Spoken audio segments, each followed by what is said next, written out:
नरेंद्र मोदी सरकार Epstein file संदर्भात काही बोलत नाहीत। काँग्रेसचे प्रदेश अध्यक्ष हर्षवर्धन सपकाळांनी पुन्हा एकदा हल्लाबोल केलाय।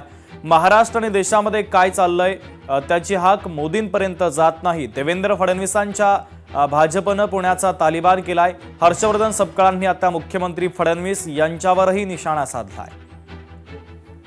सुधारणांचे बंधू जेव्हा या देशाच्या सुरक्षिततेकरता आर्त हाक घालतात तेव्हा अर्थ त्यांची हाक जी आहे ही आपल्या पंतप्रधानांपर्यंत पोहोचत नाही आणि पंतप्रधान त्यावर चुप्पी सांगतात आणि उत्तर द्यायला राष्ट्रपतींच्या अभिभाषणावर येत नाही आणि महिलांपासून मला धोका होता, खासदार महिलांपासून, असं अत्यंत बनावट आणि घृणास्पद वक्तव्य जे करतात।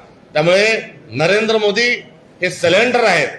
अशा प्रकारचं एक जे वातावरण देशात आणि जगामध्ये आपलं जे निर्माण झालंय याबद्दलही मी मोदी सरकारचा धिक्कार करतो। महाराष्ट्राचा जो कारभार आहे पोलीस विभागाचा हा घाशीराम कोतवाल चालवत आहे।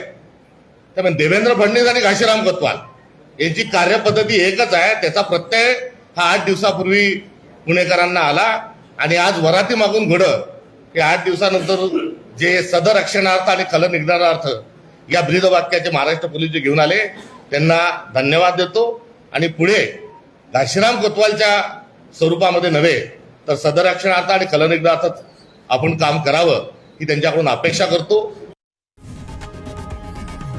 लोकशाही मराठी ऐका, पहा, जागरूक रहा।